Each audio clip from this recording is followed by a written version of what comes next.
दिहलू आय कसम मोला छिन दिया हमरा के आ तो काट सोतिया पियम ना हो प्यास लागबो गो बानी उतना गाड़ी देल भाई खइले पेल बानी आले मछली खा के प्यास लागबो पियम ना अरे सवतिया त पूजा करत नहीं है सूरज भगवान के जल देतन त तोरा कहे जे पिए के कल तोर पानी घरे ना रहे होई जा जल देबू हे जल्दी हम कैसे हो जाऊं को घरे दे आवा उनका घरे जा जरा जल देवे काहे कि सूरज भगवान लोग तन सीधे त उनकर नाम से जल दियाला नीचे जा रहा भी कहे ना तोर माई के बाबू त ना है जे पानी मत हम पियबे ना करब हो नरक अहि मर सक अहि माई चल तोर घरे चल मैं और हंदे तेरी रानी बताओ हो सवतिया केने गोली अच्छी नारी आय हे जे सूरज भगवान के जल देतनी आ केतना हम बढ़िया से नहा धोआ के मैं हम काम कई के आ जल देतनी आ जाय के मैं हम जल नाश कर देले सूरज भगवान के आ कहती कि एक सास कहले मार के ये बिया वर्ष पतो कहले मत पतो लेखा कोई के पतो है ना होई ई कोनो एथे अटक ना होई पतो खेलवाड़ी कहीं के काय हो भाभी का बता आज हुनका के चिन्ह तनी फुलझरिया के माई के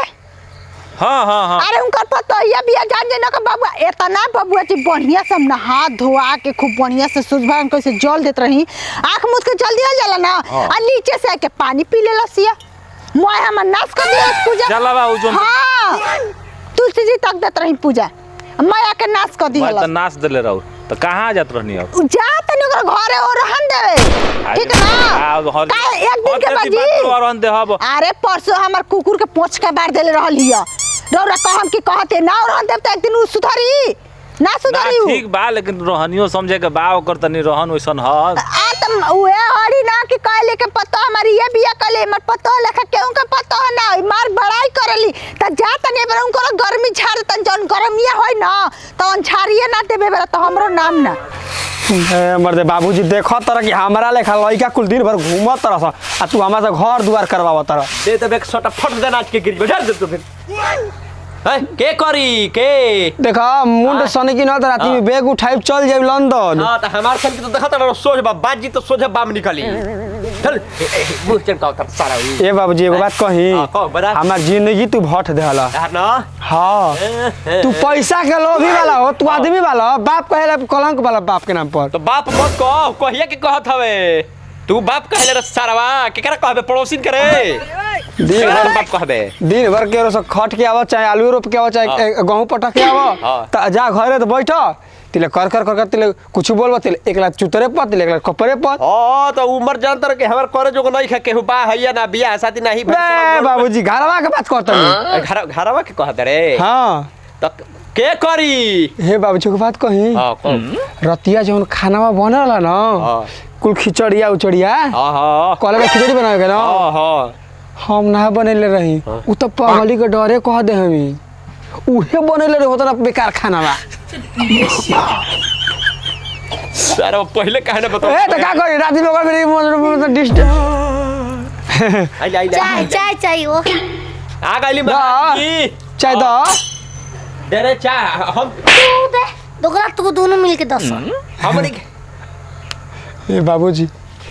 हमारा से रात भर जगवा के पैर हाथ कोड़ दबावेले मेरे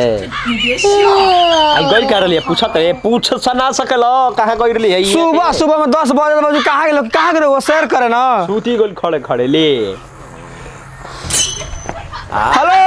हेलो कहां अरे अरे कहां गए सुबह हे आगे घरे सारा दूध को लाइटिंग में को बड़का उस बनल है जरका में खाए खानी बैठ के मोतू पोतू देखे नहीं बैठ के सही से बतावा कोई के दुआरी पे जाके हवले नहीं खून ना बाबूजी के फरसा धराई में को पोल्टी टाइप लगे जो साफ कर जाई हम हां आमा के आउ तेल लगावे गोल दुखाता जा गोरे को बत्ती खेले मार के दुगो कपाल फोल देल बानी और ये बाबूजी और ही दादा अब तो साझी के हमनी के पंचायत पर जाए के पड़ी हो हम ना जाईब जब तू ही हम ये कि बाबू मर गेलो जा ठीक बा चलो लेके आओ तनी चलो घर में लेके आओ तनी ओ में घर में ना तो जो यही में जो अरे तार घरवा में जाती है जाई अरे कोठरिया में हमारा रे पूरी बिछाना मुत मत दी सुधर जी सराऊ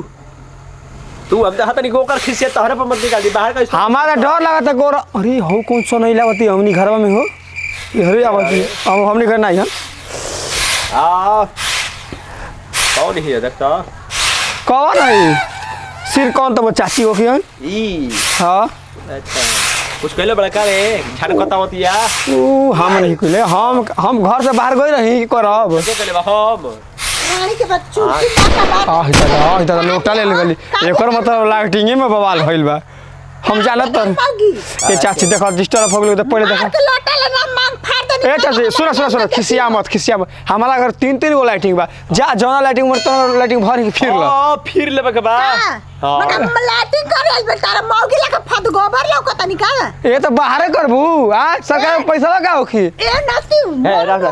पूजा करे बैठ रहनी हां हाँ। जन्नी चाचा जी हाँ। पूजा करे बैठ रहनी जैसे ही से सूरज भगवान के जल देतनी अच्छा। रानी आके नीचे ले अजूरी लगा के पानी मत पी ए बाबूजी गलत बात छत पे तारा कैसे चढ़ जाई ना। तारा छत हम बाउंड्री में नहीं तुलसी जी बाउंड आय बाउंड्री में तुलसी जी नहीं की अच्छा ये बतावा भौजी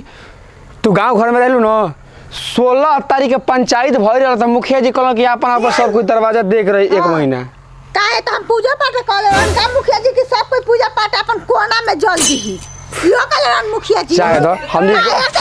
तू सह तार पर तो ये तू सह हां हमर पतो हियो अरे कहां अब लइका ना फइगा रानी कहाँ पर कहाँ जाइबू? अति में लुकवा के रख ले चुप रह उ हमर बाबूजी हमार के घर हरे दादा घर हता। उहेने गइल होई दादा ना गल होई हाँ। अति में लुका के रखत रहना ना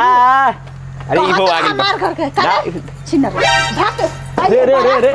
मरलस रे ये चाची तार दुआरी बोल तो कुछ खिया पिया के अरे कुछ जूता मोजा हरे आई ले प्रोग्राम कर देसी हमार पही का प्रोग्राम करी अरे निकल ई बाबूजी अपन दामाद खातिर खरीद के रखले बालन छोड़ दो लठिया का रे अरे धर दे समझा दी ना तो लोटा ले फाड़ दे मार के चोरी करे बुता मालबे न करब हो चोरी करेल बनी आई तो आई हो माय आई रे मांगी यार आई रे डॉक्टर से फोन करो करला सकर मांग रे धर रे ए चाची जा ए भौजी जा तो रो मत ए भौजी पर कमा से लड़वा पहुंचा हां सब आई बता तो पहुंची हमारा कहे के मारत यार रे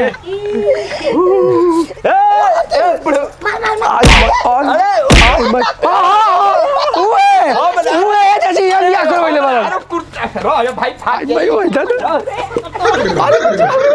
बाबूजी को मारता रे आज ठीक लागता फेंक दे बजा आज ठीक लागता होता ना दिन में आ तू मराइल बोला पता चली हो कि कैसे शरीर पर दाग कबरेला सन का के रखले बन जा पतो आज की बात तू कर बड़ी ओए मैं ये चाची बहुत अरे बहुत ज्यादा गरम मगर तू देवी वाले गांव के गरम मार तो भैंसा भी दी जा देखा बाबू मेहरारू के बड़ी जिदा बड़ी जिदा। ठीक है ना तो आज के बाद हमर दुआरी देने आगो ए भौजी सुनो ई घर से बाहर जाए ना तो मार के तू चलो गुणवा तो तुर दी हमरा जौन रुपया आवाज नाती अपने तो मेहरारू कहला में नहीं के दूसरा के ले ले रे। समझावे दूसरा के अरे जाती हो तो मार के भोसड़ी के हाथ ना गोड़ तू रुपया पैसा हम दे अरे जाओ जाके तमाशा देखो कैसे ही है बोली भी अच्छी कले भी अरे धर रे मर तो कैसे आवा के बोलले ए बाबूजी एकरा के मोटे पास दो उनका बम में एक कद तुम एकरा में उनका मार उगा का कले गो तो रखे एगो गो तो तुम कैसे सब दोनों में तो रख पड़ी बराबर होता जवाब दूर तू वाली हो ए रानी सुनो ना तू छत पहुंच 3 तला पर चढ़ जा आ नीचे हम का रख दे कुरकुरा आ जे लूटी ओकर हो जाई हम कुकुरे छते पे लगना चल जाई भो अरे नहीं दौड़िए दे हमारा जान तेरू का करे के ए बाबूजी ता हड्डी उठाई पटको बोल यार ये थैया के माल खोली चला दिया थैया के अरे तू घर में चला हर दिन पीस के पी आई उलास के पता मजा करो ऐसा कांड रोज हम करो घर निक लागे ऐसा कुल कहानी करे हम बताओ तरीका है रेल के पटरी पर रेल आवत ट्रेन करता अब बस आगे ईंटा लेके खड़ा मार दो लेल के जा पे टीवीया में लेल धेल बा तो मोबाइल पे बोले अरे ना